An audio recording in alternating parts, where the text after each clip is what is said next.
We're gathered here today to talk about the life and career of Senior Corporal John Valdez, badge 7298. He didn't want to have any kind of party, and he wanted to slip out the back door of this half-assed Irish exit, but we wanted to send him off a little, this is kind of like an intervention and a roast. You just don't know. So I got the great Mike Mata is back to the mic, coming off retirement himself. We had to drag him back in here. And we also have new to the mic, his wife has been on this show, Jamie. And now we actually finally got Mike Yeric, the stud from, people might know him from First 48. But Mike here has worked with John for several years. I mean, Mike has got time on all of us. And actually, it's kind of sad to see, John leave the department, and Mike's gone, and Yeric and I are still here, and Yeric's got time on everybody here. And it's just kind of, it's kind of some ways sad to see you're closer to getting off this ride than starting it. And we all kind of started together, and then now, it's sad even being away from the middle of the ride to enjoy it. So, you ready for the roast, John? Yeah, sure. All right. This is for Alex and Macy and Kelly. Yeah. So I want you to tell us about when you got out of the Marines and you started DPD, how that went. We're not going to get into any of the stories of when you were recording Kelly over in San Diego. Just tell us about that. No, I was born and raised here in Texas, a small central Texas town called Santa Ana. Went to the Marines, did 4 years. I served from 88 to 92. And then I got out, moved to Tulsa, went to junior college just a couple of years. Figured out real quick I did not like college at all. And then started applying with police departments. And it's funny, I never in my life grew up wanting to be a police. It's like what could I do without having to go to college that can make a decent career? I wanted to move back to Texas, and Dallas was the first that the agencies I applied to that hired me. And I got hired in September of 95. When did you apply for other agencies? I did. I applied for state troopers. Oh man! Yeah, never got I couldn't. Never got far with that. I couldn't see in those cases. No, I'm grateful I didn't get hired by any of them. I applied at Oklahoma Highway Patrol, didn't get hired. I applied in Abilene, Texas. Thank God I didn't get hired there because I thought I wanted to move back home. No offense, Abilene. Yeah. Go ahead. Well, I'm just glad I'm not out in that area, And then I think I applied with Denton, and then Denton was going on at the same time as Dallas, and then Dallas just offered first. So I think it's funny, John. Your high school friends are probably like mine at your 5-year reunion or whenever you went back, and they're like, "You're what? You're a cop? Really?" Yeah. The Brownwood special. No, they are. You don't understand. Small town. Well, when I said your high school friends, your senior class, there's only 5 of them. No, there was 26 of us. I graduated 26. It's funny because, most of us, probably 15 of us, were together since kindergarten. This school was so small. It was elementary school, junior high. We called it junior high. It wasn't middle school back then. Elementary school, junior high, and high school were all on the same campus, the same cafeteria. So you're a senior and you'd be sitting there eating with the little kindergartners, And so it's a really, really small school, and we all grew up together, but none of us end up marrying each other because So you're over there trading out applesauce and chocolate milk with a fourth grader. Yes, it's a very small school. We graduated 26. Is all we graduated. Were you valedictorian? No, but I was ranked I was salutatorian my 8th grade year. Oh, the 8th grade. Out of Okay. 26. But then let's... this guy named Kendall and this girl named Callie moved in, and they bumped me the whole time in high school. So I finished up number 4 out of 26. Okay. Hey, you can always say you were 4th in your class and leave out everything else. Yeah. It still wouldn't even been 10% to get into school. I guarantee you that's a lot better than myself and Yeric, probably. No, me. I mean, talk about getting in with DPD and getting out to Southeast because that's where I met you. But you worked with Mata before I showed up in those doors. Yeah, we were in the academy. It was Yeric's class. Were y'all senior class or? I think so. That's 244. Yeah, I was 47. So that's where I met Mike, and then I got to Southeast. Mm-hmm.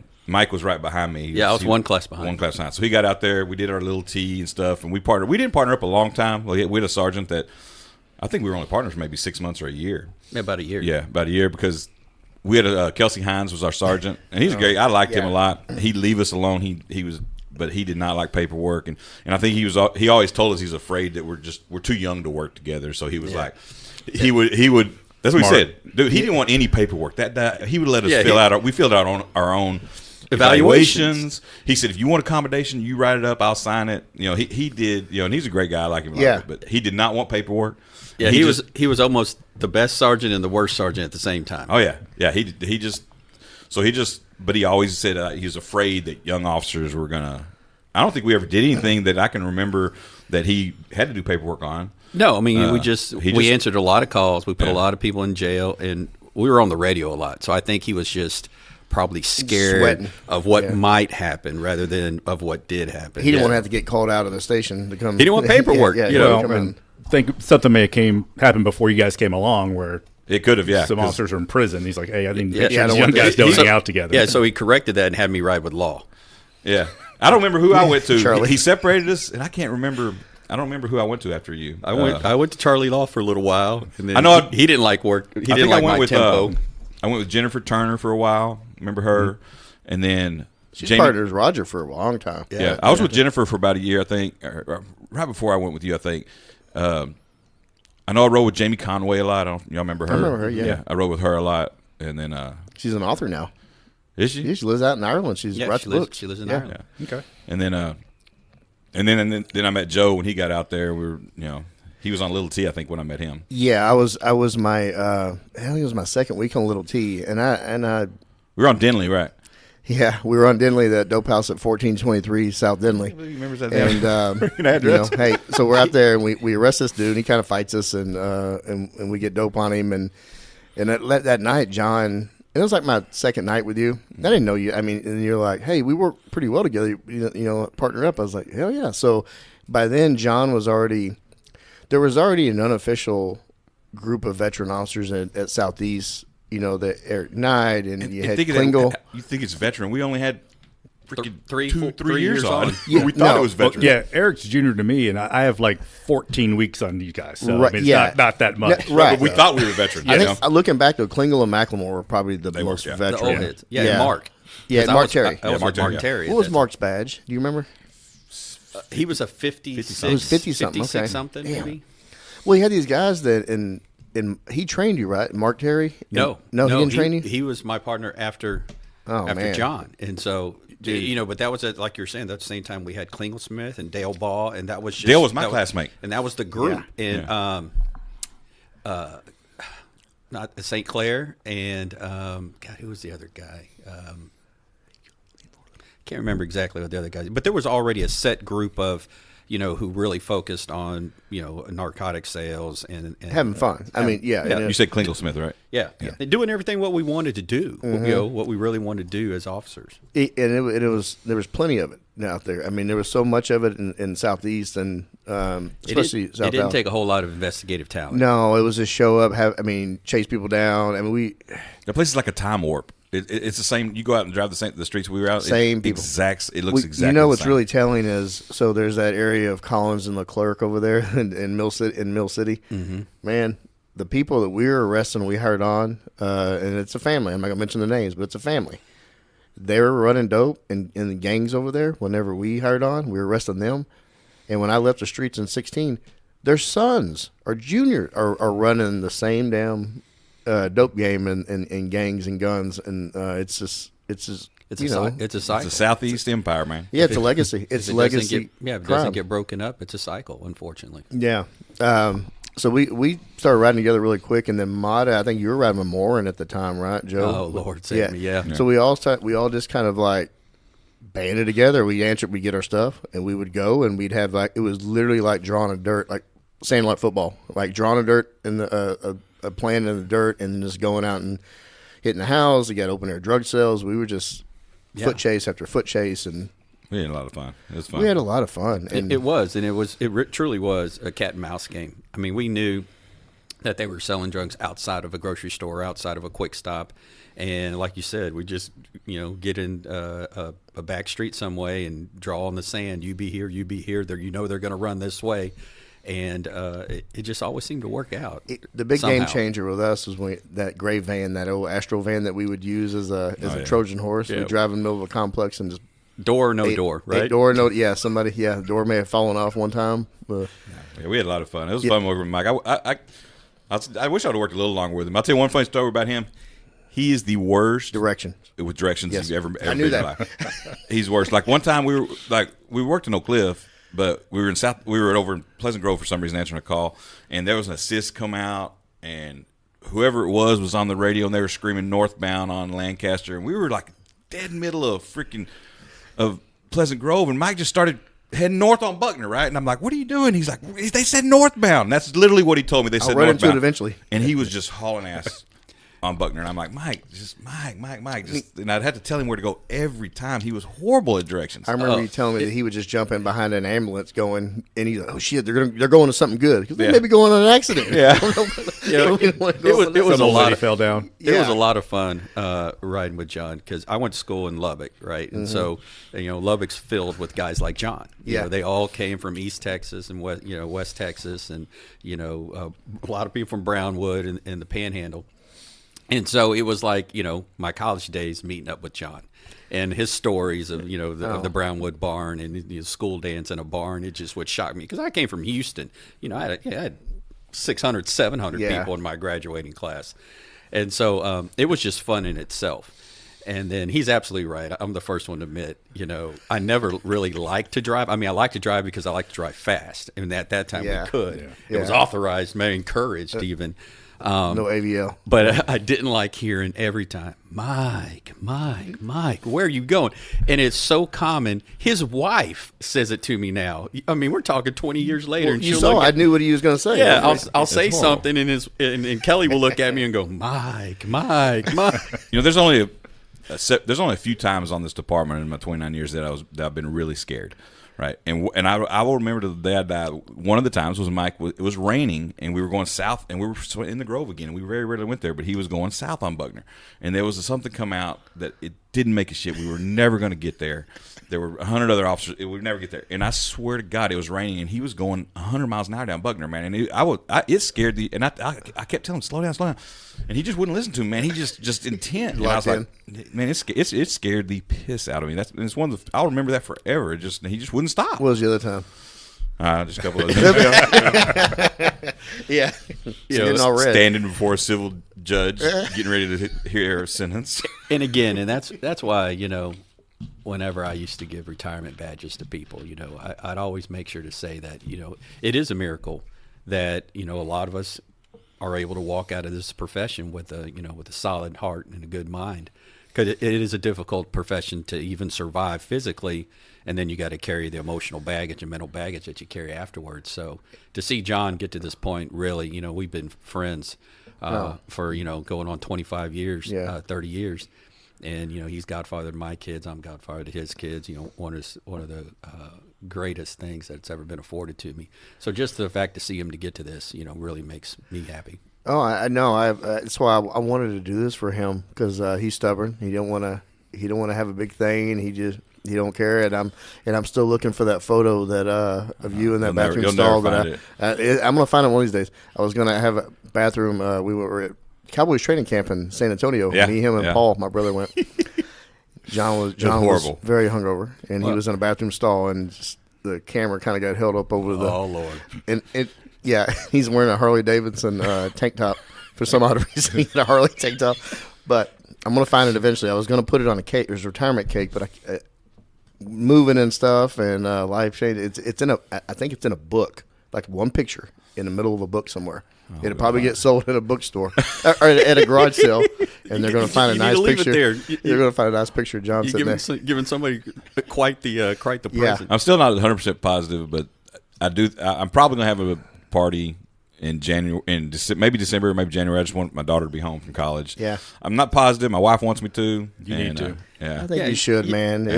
You need She's to. like, I'm gonna call Joe and Mike, and we're gonna arrange it. But I'm like, I think we're going to. It's almost the great ones leave thinking they didn't leave a mark, that they hadn't really done anything. Right. When in reality, Dude, that's whether they want to admit it or not, if you think about your career, John, how many families, that you did help by putting bad guys in jail or keeping them safe or just being a role model for kids. And then how many, especially in homicide, how many families were a horrible incident. You and Yeric know this, especially, but I don't think the public realizes that every, yes, you're absolutely probably thankful for every crime that you solved, every murder that you solved. But the ones that really carry on you are the ones that you were this close to solving, or that you knew who did it, you just couldn't prove it, and not being able to bring that closure to a family who called you all the time, wanted to know what was going on with their case, and you want to tell them, man, I'm just this close, I just can't get there, because we have this thing called due process in the Constitution that a lot of people like to trample all over, and the only ones that always have to keep it safe and keep it away from being sullied are police officers and law enforcement. I have mixed feelings about doing this. For one, I just don't really like it too much. But what podcast? Yeah, no, I love your podcast, but I'm like, I'm proud of my career. But that being said, I don't feel I left any impact on the department because, like, I was never involved in DPA. I was never involved in ATO. I was never involved in this wellness unit. I just never involved in stuff like that, and it just... You're in a safe space now, John. Yeah, you're in the wellness unit now. You are involved in the wellness unit now, whether you like it or not. Yeah. It's weird. It's weird to me. I don't know how y'all feel. It's just weird to me. But that's not the only way you make an impact on the department. I know it is. I know it isn't, but that's just how I feel sometimes. The sacrifice wasn't just yours. Your wife, your kids, when you're in this line of work, your family pays a due too. So they deserve the party. So you don't even need to show up. Just have your wife and kids show up. We'll all have the party. We're speaking to Kelly. My wife will help plan it. Well, here's another thing. This just to consider, just not just the lives that you touch through investigations, or just the shitty dope house you help shut down for that community there, until they open the next day or the next week. But the strain that he just mentioned, that of the family, I remember when that the second shooting, and Alex was on his way then, and that was probably the most stressed I had ever seen you. Yeah. Kelly was pregnant with Alex. It was the first one. Oh, the first shooting. Okay, that's right. They were a year apart. Yes. She was in California. It was during Christmas. Yeah, right? It was on December 26th. Yeah, it was right. So she was in California. We had no kids. She was pregnant. So she was in California. So Alex was. He was on the way on the second one, right? Mm-hmm. Okay. No, the first one. The first one. Okay. Yeah. And it's sad to say, but it's almost, we're thankful that those incidents when he did get into a shooting was at the time in history that it was. Boy. That that you didn't have the social media, that you didn't have Google with your name all over it, and that stressors that you had then, man, we're probably been tenfold now. Oh no, I can't imagine. I'm not gonna get into them, but I remember on the second one, it was the same day that Cincinnati. It was pretty controversial, but it was the same day that Dale Earnhardt got killed. Yeah. And I swear it's so weird. Like now, there's no telling what would happen. But back then, it was literally a blurb in the paper. And I know I think you have it still or something. Somebody showed me before. No, I have it. And it's literally about, I swear, 5 sentences. That's all, and that is it. That's it. But everything was Dale Earnhardt. I don't know, because we didn't have the social media and stuff. So that was the big news cycle. Yeah, the spread of the information wasn't as big. Internet was around, but it wasn't like it is. I mean, shit now. No, because the only thing in it was in the actual physical newspaper. It was. Yeah, it was just a little bitty clip locally. And exactly, unless you go look in, in some records in a box somewhere, or like you said, you cut it out and you saved it, you're not going to find it. Whereas now, it's forever. I mean, you punch up any of our names now, there's something in there. There's a lot. Yeah, especially mine. Especially you. But Chief Garcia said he made a mistake of Googling you. And that carries forever. And the worst thing about it is, and speaking for officers nowadays, it carries no explanations really with it. It's all negative. Yeah, and then also it's not contextual when it comes to. There's no context. Yeah. So I mean, your other shooting though that happened on the 26th, it was over there off of by Woodbine. Actually, I think we saw it. It was it's 1 street north. Woodbine. 1 street north of Denley. It was it's like Denley and Stella. Yeah. Denley and Stella, and it's like 1 street north. Jason Kennedy was with you. Yeah, on that. Jason I was off on a holiday actually. Mm-hmm. Yeah, and that was people don't realize how close. I mean, the guy shot at you twice within Yeah, it was point blank. Yeah, we were fighting. It was about Matrix 5. before the Matrix. Exactly. Yeah, And John's my agility. saved John, me. yeah, he did. He slowed the Your cat-like reflexes. Yeah. Yeah. And in the pitch dark, you Yeah, know. no, it was within about. I mean, I you- think about that all the time. For those of you who don't know why we're laughing, if you want to picture John Valdez, look at a fire hydrant with glasses. Yeah, and you know what's funny is John is he's always built like a barrel, you know, Barrel-chested, yeah. and then he's always had the salt pepper hair. Even when I met him, well, shit, when did I meet you? You in 97 or 98? Yeah, what were you? Yeah, then? it was nice. It was 97 or 98. Yeah, you already had it. But John, I will say this about John is he had the career in the military and he had gone overseas but he was the voice of reason whenever he and I were riding together. I was young, cocky, and man, he was the voice of reason. He actually he kept me out of a lot of trouble, but then also working in that group that we talked about kept my ass out of a lot of trouble too. But his work ethic is something that I noticed right away. And because, you know, if you get with the wrong people or a wrong partner early on, it can kind of set the stage for who you're going to be and define you as work ethic. Yeah. And John has carried that work ethic from the streets when he was in recruiting, and he was an assault, and he moved all the way up to homicide and cold case, and then, you know, you're finishing in homicide. You've always had that work ethic. You know, I never took a sick day my whole life, other than when kids are born for a little bit. Sucker. Never took one my whole life until just recently, man. And it's weird. I hate it. I hate being at home right now.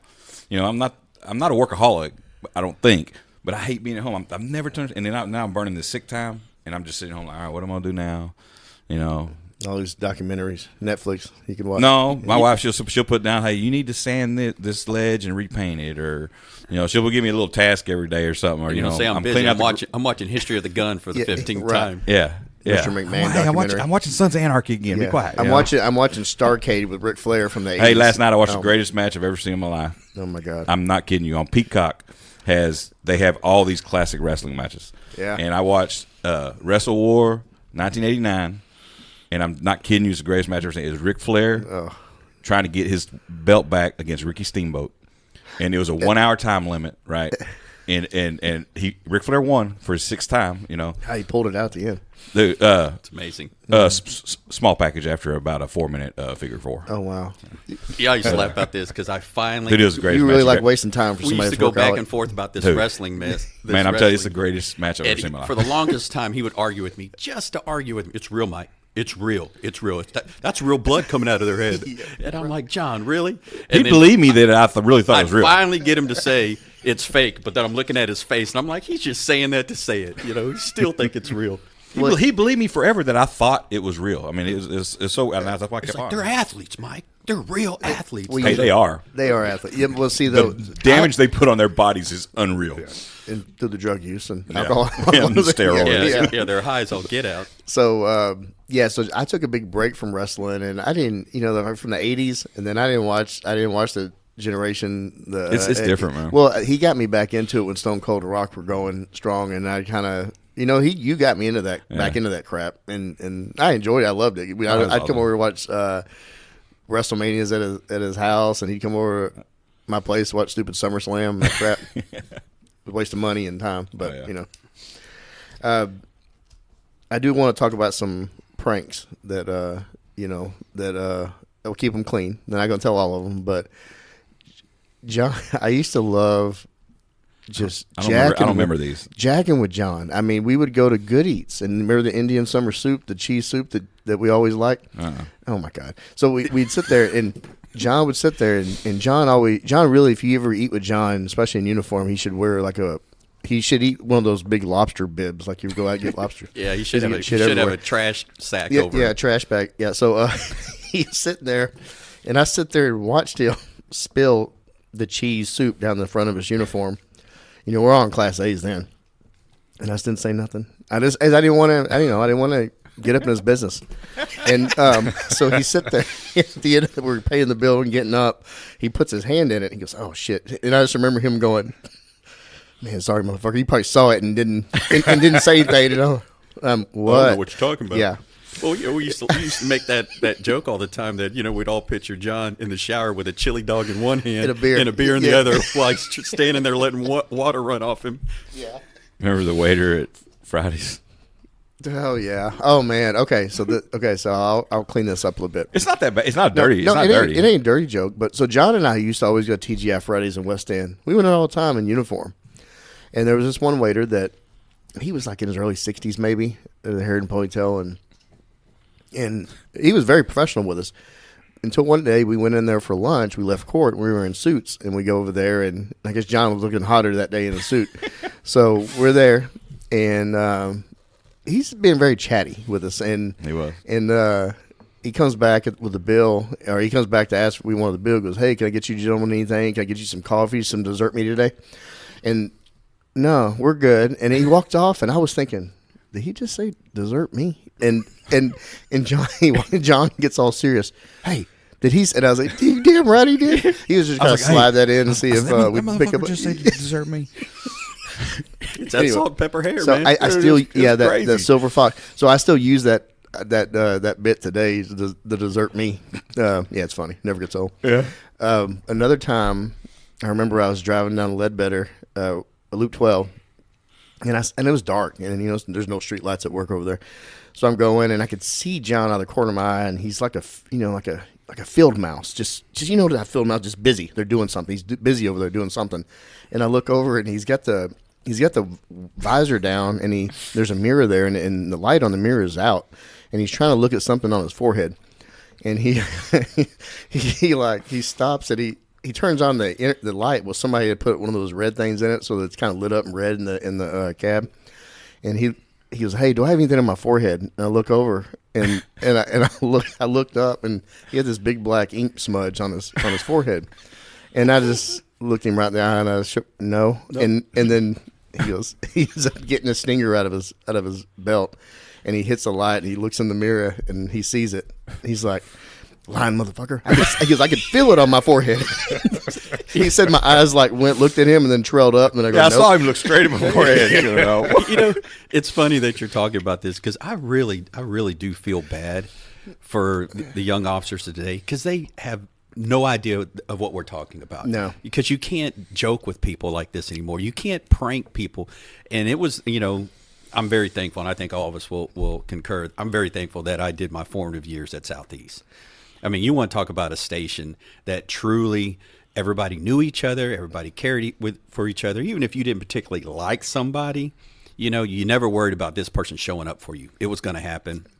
There was a different level of camaraderie. And again, you could joke with people. You could razz people. I mean, it was an ugly profession at times that we had to work with. And we played these jokes on each other as, a little bit of levity in the profession. And nobody got all butthurt over it. You never really, right. It never crossed the line where, you had to apologize. Well, maybe a couple of them. But you never had to apologize, and everybody laughed, and it was okay.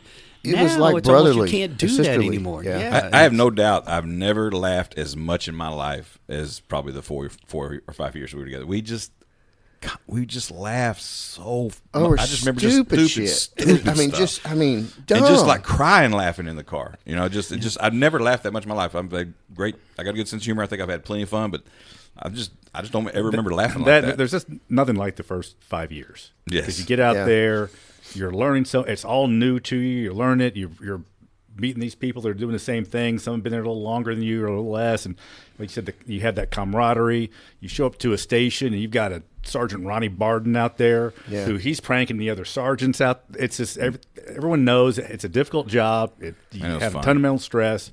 And that's just how you blew off your stress. You had fun with each other. It's fun. People would same thing. You'd see the two of you riding around in a car, and Strauss and I'd be past you. You two of you would be laughing. We'd be laughing about totally separate flipping things. each other off as we're going by. Yeah. No, we had so much fun, and even the people that Southeast though, like you said, Third Watch, and then just the whole station though.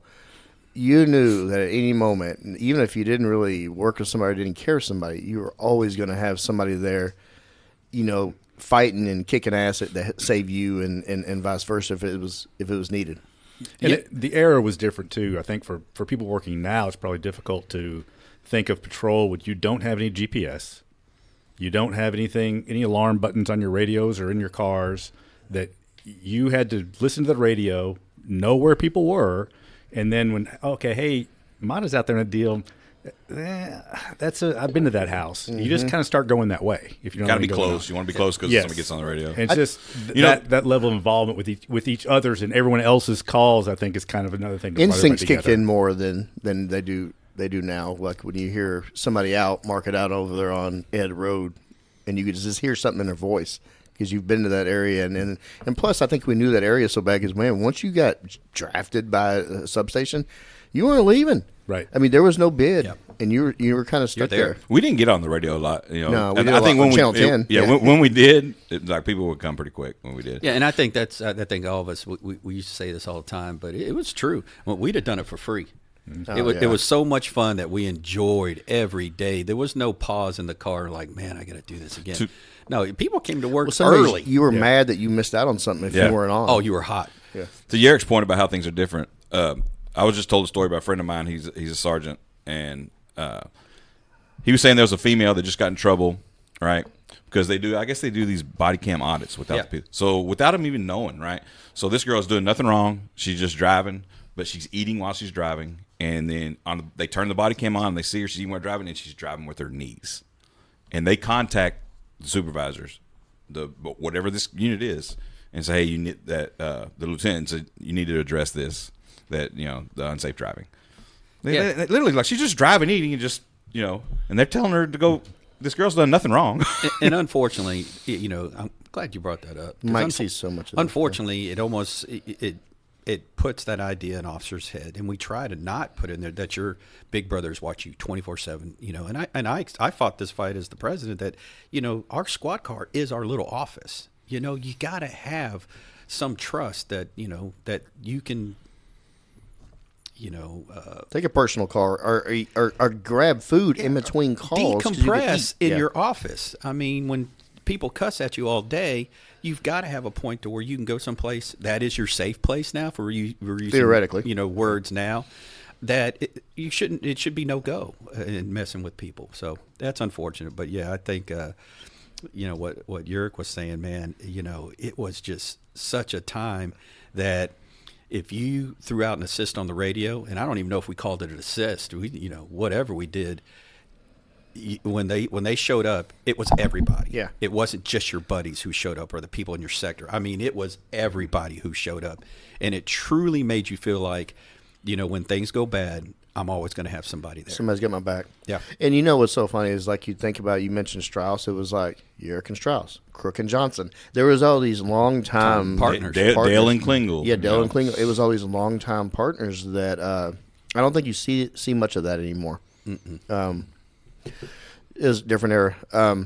So getting off the streets, and I remember you went to background, right? And then you become a detective. Did you want to? Is that something you wanted to do eventually? It's kind of like when I became a police officer. I didn't know I wanted to be a police officer, and then when I got out of patrol and went to recruiting, I didn't know exactly what my path was going to be. But at some point within a couple of years of background, I realized, I wanted to be, a detective. There were other guys in personnel with me that went up to Capers, Soul, Tommy Rayleigh.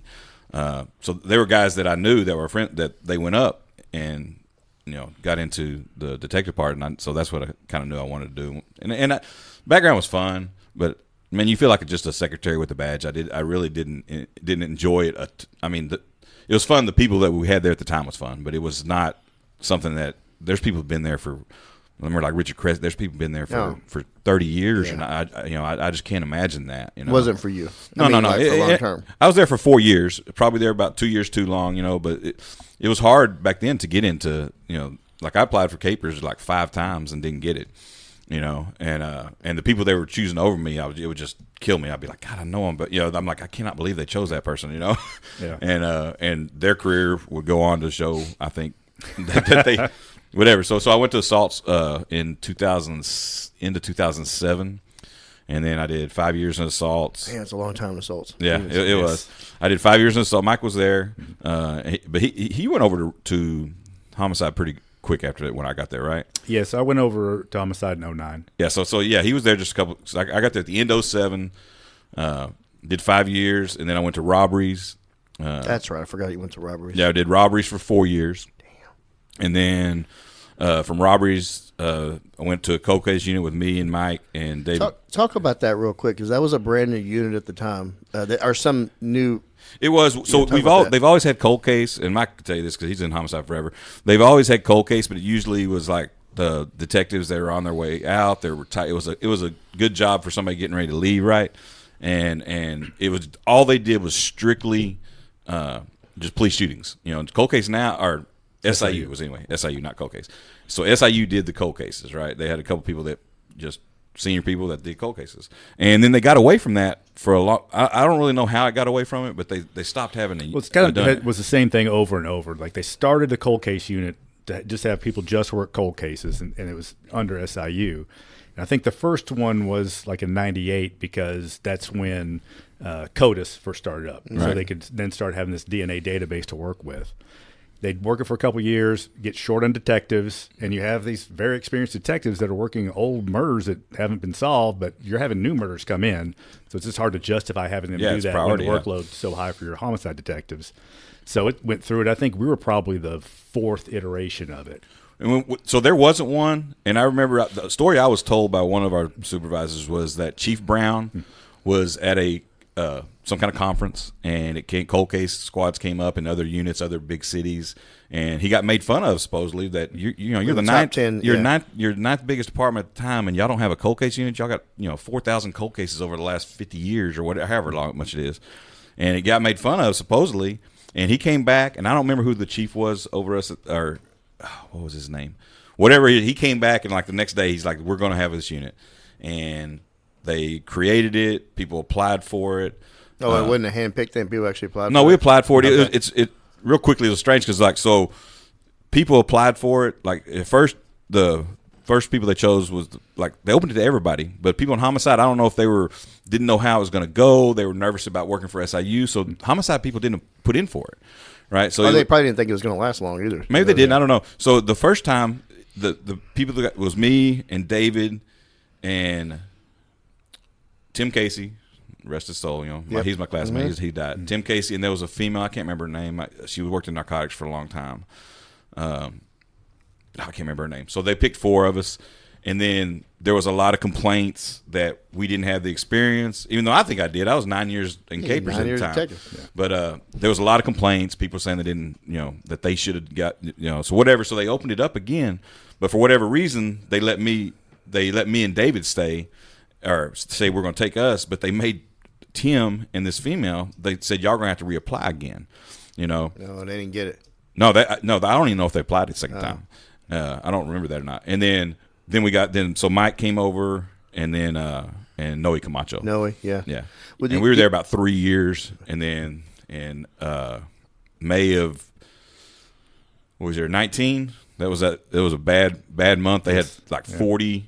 Like Mike was saying, it just gets where you can't justify it. They had 42 murders in 1 month, right? And they were at the time, homicide was down to what, 13 case drawers or something? It was crazy, yeah. Yes, they were doing that month. They were drawing 3 cases that month, and it was ridiculous. So they got rid of it. They said, hey, hey, y'all got to go to homicide, and so they got rid of the unit, and we went to homicide, and then that didn't help homicide a lot. I stayed there, but David and Noe left. They didn't want to do homicide, so they left. And then Mike, with his expertise, they wanted him back in SIU because SIU was pretty young, I think. So he got. I don't even know if you went over to homicide. You just stayed in SIU, right? Yeah, I got drafted. Yeah, and because they were like, look, we need somebody over here that has done this before because they're getting a bunch of new people. So that's how it is. So the whole thing of getting rid of the cold case squad, they just gained me, and that's it because everybody else just left. Going back to Joe's point about how did he become a detective, I'm gonna be honest with you, it was no great surprise to me. It was a little surprise to me that he went to recruiting, but I think he did that to get out. He needed it at the time. He needed that to get life. out. Yeah, it was a good place because of his kids. Yeah, where was that Al unit back then, man? It helped me.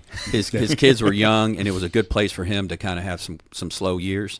But like when we were partners, the same thing you said when we were partners, he kept me from cutting corners. I know report writing and all that. He's a very good report writer. So I wasn't surprised when he went from recruiting to capers. It just seemed natural to me. It was a fit.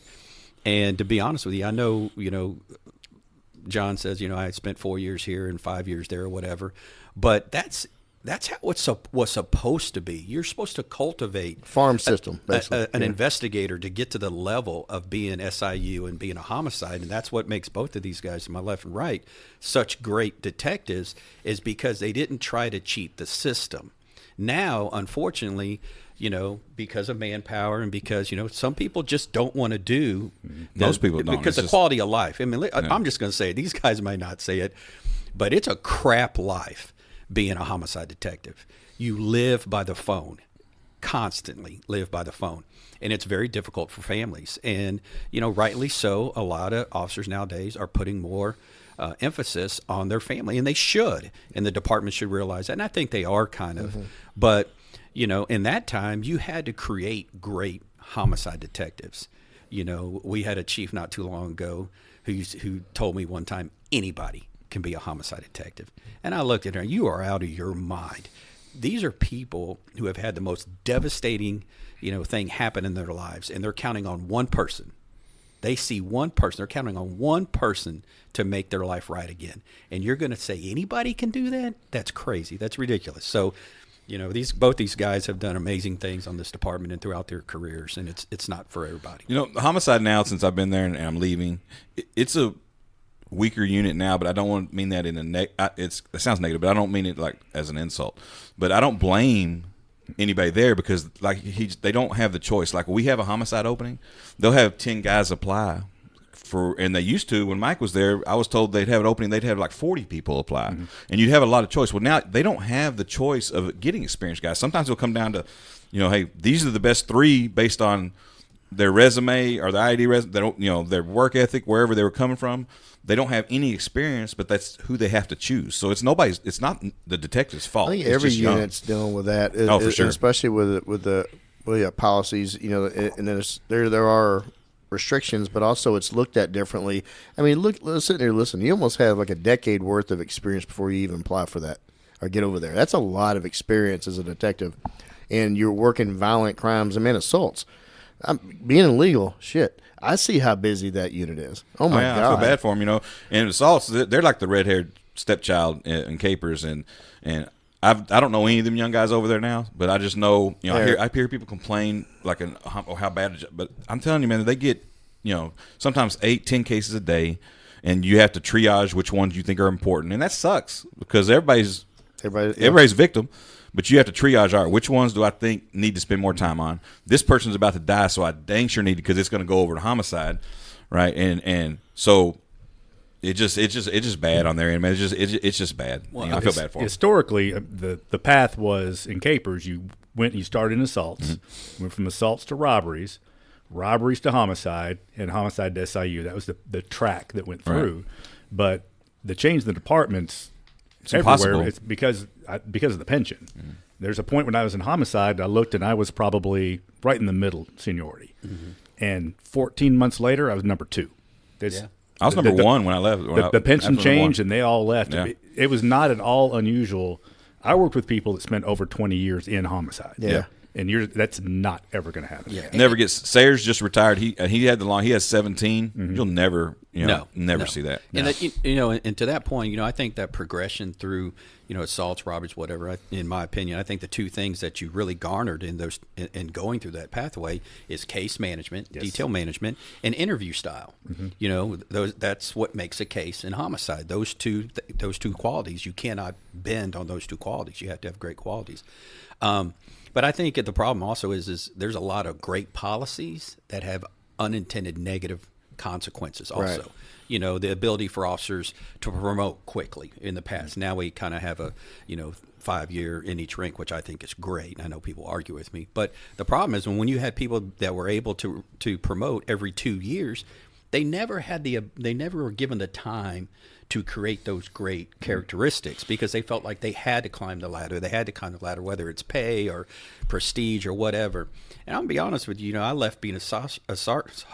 That's going to come back to bite me later. Maybe. You're definitely a sausage. But the best rank I had was senior corporal. I'm going to be honest with you. It was really the best rank that I thought I was able to do the most, to learn the most.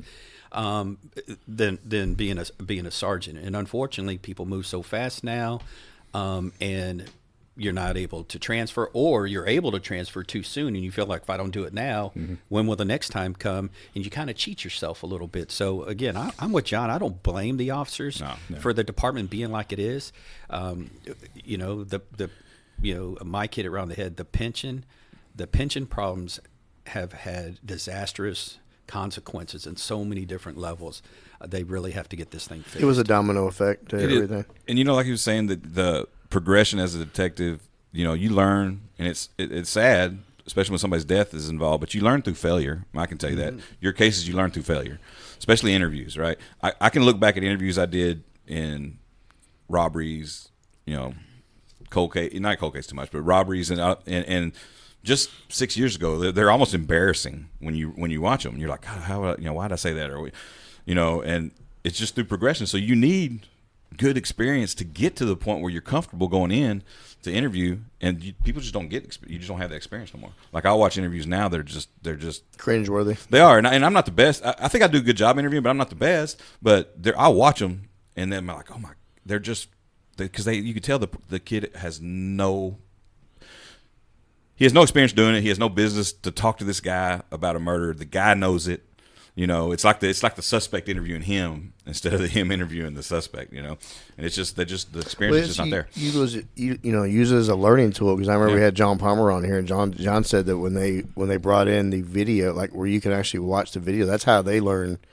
Watching the video of the interviews, that's how you learn the most when things change as far as learning new skills as a interviewer and interrogator. It does. And you learn through you learn when you're asking questions real quick. And I can tell you afterwards, you're like, man, I'm not going to do that again, or I'm going to. Yeah, and I think the culture changed even while I was up there, because you don't have that long-term expertise there. But when I showed up, you know, Palmer, Quirk, all those guys they're all active. You know, P.E. Jones, all them were active, homicide detectives. They're legends. Whenever anybody interviewed, everybody else watched the interview. Remember when everything was in that one little room we had to go in? And you're all crowded around. You packed in there, and then people weren't critiquing it. They are looking at me, the new guy, saying, see what he did there? You see that? And they're pointing it out to me, and I can't tell you how many times these experienced detectives are watching another detective. Like Penrod was one. I was in the room with him, and I think it was Palmer that was interviewing a guy, and he just asked a question, the guy didn't answer, and just left it silent. And Penrod's like, see what he's doing there? He's having that guy stew. And Penrod said, I can never do that. I cannot stand silence. I will talk. Right. He goes, that's the better way to do it. So he's critiquing himself watching John Palmer interview. And again, that was a better time to where nobody took it personal. Yeah. You're expecting, and I can't speak for y'all, but I'm sure you're in there doing an interview. You're knowing that there's 5 guys watching a screen behind you that later on are probably going to say something to you, and you're not going to take it personal because you know exactly you want them looking at the screen. They do that back there. They don't do that now. It's not the only people that watch is like maybe your partner or maybe your sergeant. It's not like when I've trained a couple of new detectives, and I'm telling them the 2 most important things you do is interview and testify, right? And until you get handed your ass on the stand, you're not going to understand what you did wrong in a case. It's another learn by failure, right? And so when you train these guys, I'm like, look, I said, if you don't do anything else, I said, pull up, here's my cases, because everything's recorded now. You can go on the Axon and watch any interview they want. And I'm like, here's my cases, and I'll give them to them. I said, look, these are the interviews I want you to watch. And any other interview, if you got spare, if you're not doing anything, just pull up a case and watch an interview. Also, if you're not doing anything and you know a detective is in trial, take your ass to court and sit in there, because you can sit in and watch the testimony. Watch how they get their asses handed to them. Watch how the defense, will just, it don't matter what you did, it's what you didn't do. And just that's the 2 most important things to learn. And I don't know if young people are doing that enough. But that's what I try to get them to do.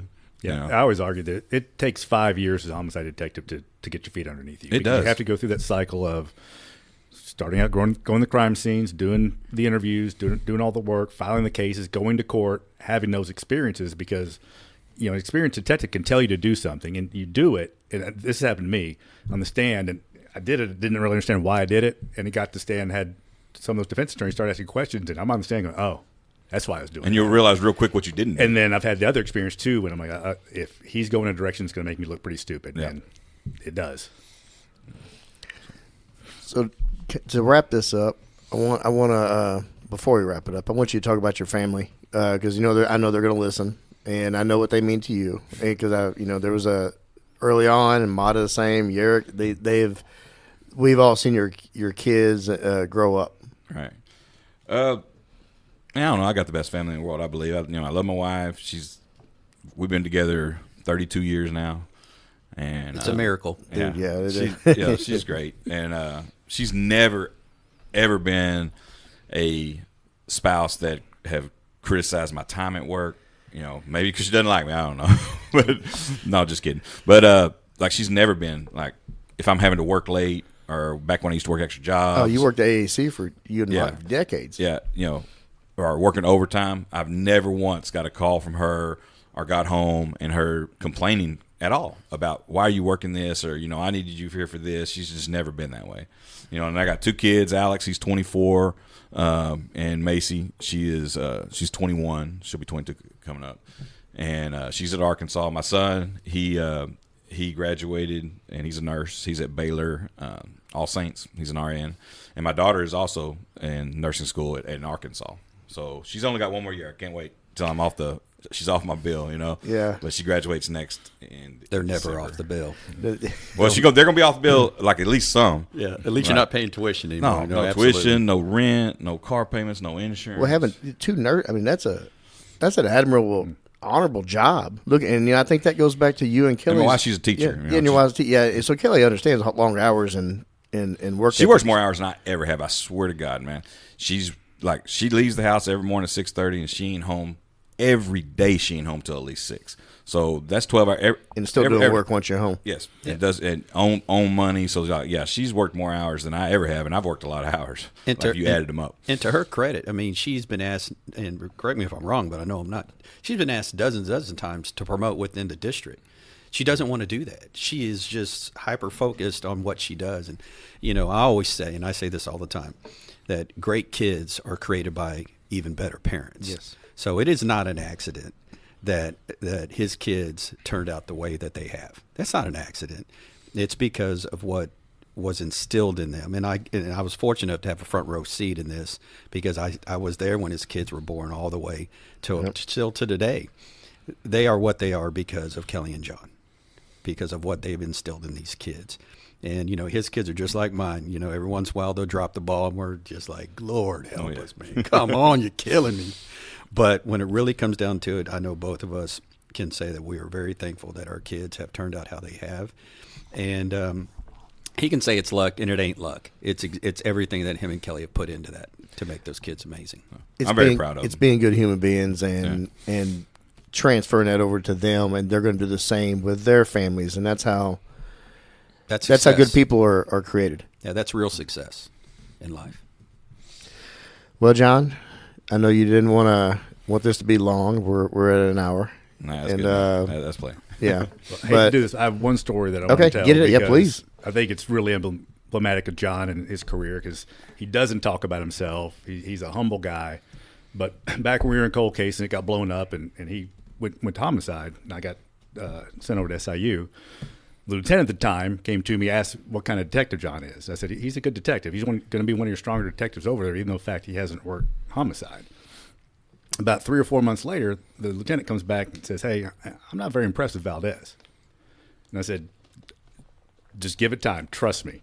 Said, I don't know what you're seeing, but I'm telling you, I've worked with hundreds of detectives, and he's as good as they get.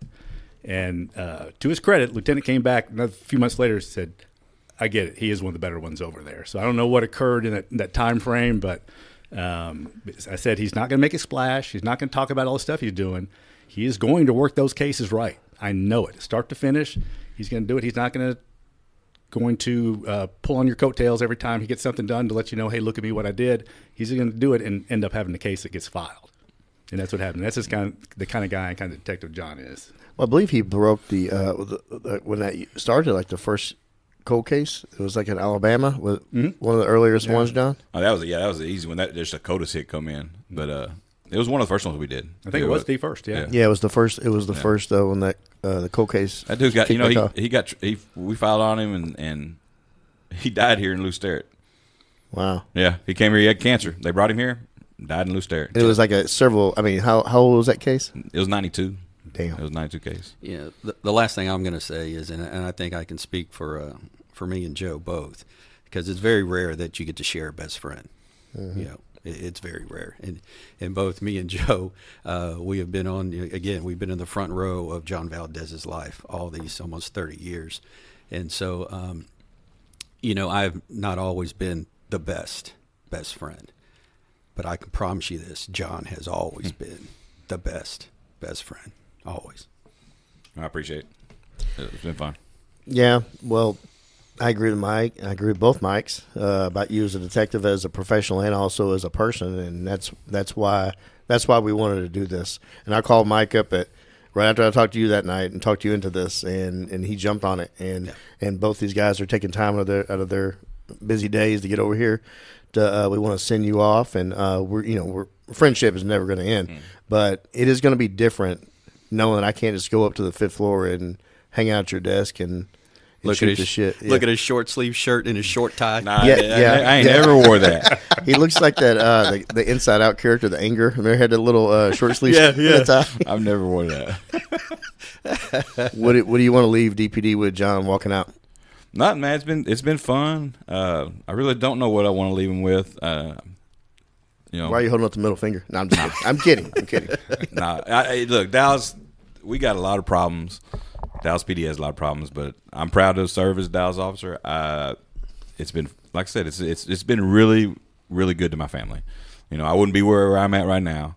You know, I'm from a small town, some really, really poor family, and you know, I'm like a millionaire to them. But you know, that's just a joke. But it's just been good to my family. I've met the best friends I've ever had, and you know, it'll continue on. I'm leaving, just gonna go work for the county or Dallas, the DA investigator. That's where I'm going. And I'll start there. Leave here the 15th is my last day here, and then I'll start there the 18th. So, I think that's awesome that he's going to the DA's office, mostly because it's almost like he's leaving the bigger family to go to the smaller family, because a lot of the guys who work in that unit are ex-DPD. So it's a great, in my opinion, I was pushing him to it because it's a great kind of segue of retiring but not retiring. Because I've seen so many people retire from DPD and just disappear, and you know, they start breaking down because you don't have that constant stimuli mentally and physically. Yeah, I don't know when I made the decision. I mean, I've been thinking about it for a while. He has, but a long time. I love the homicides. I like working cases. You know, I really, really like them. But it's getting where, you know, the week we're on call, man, my body, I don't recuperate from the lack of sleep like I used to. Like you'll go 3 weeks on your off weeks. We have 4 squads, so it's 3 weeks off and then 1 week on, and the 3 weeks off you're doing the follow-up.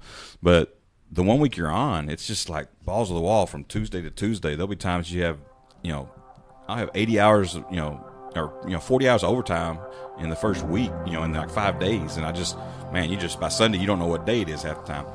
And then it just I don't recover like I used to. So I feel tired for the first week. I'm off a callback, you know, when you're supposed to be doing your other, you know, the follow-up. It got to the point where I'm tired of weekends. I'm tired of nights.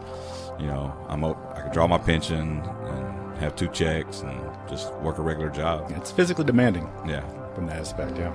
It is, and it's good that John has reached a point that he can actually enjoy what he's earned. I mean, he's earned that pension. He's earned the right to work 8 to 5 and have weekends off, and you know, take off and not worry about that case sitting on his desk and that family call and whatever. So I'm really proud of him. I know his family. I know his wife and his kids are definitely proud of him, and they definitely couldn't ask for a better dad. And you know, like I've said before, we couldn't ask for a better friend. And I know he thinks he hasn't left a mark, but he's got to remember, one, all of us that worked with him, he's left a mark. All the people he trained, that he showed them how to be good cops, how to be good detectives. That's your real legacy that you're leaving this department and the future of this department. So, you know, he has done amazing things. I appreciate it. And scene. Love you, buddy. Thank you. Brother, hey sister, I'll never give up on you. Hey Mrs. Mrs. Hey Mister, I'll see this all the way through. No matter how far the sun and the moon, I'll never give up on you. Down when you're lonely, I'll pull you up. Life leaves you heavy when the going gets tough. I'll be your shoulder, together we'll run up from the bottom, yeah, we'll rise above. Hey brother, hey sister, I'll never give up on you. Hey Mrs., hey Mister, I'll see this all the way through. No matter how far the sun and the moon, I'll never give up on you.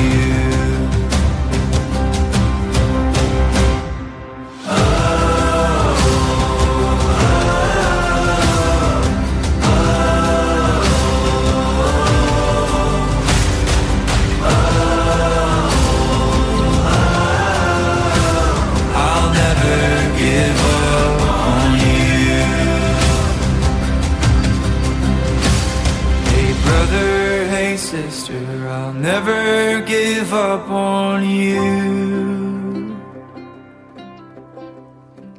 Hey Mrs., hey Mister, I'll see this all the way through. No matter how far, for the gold and the blue, I'll never give up.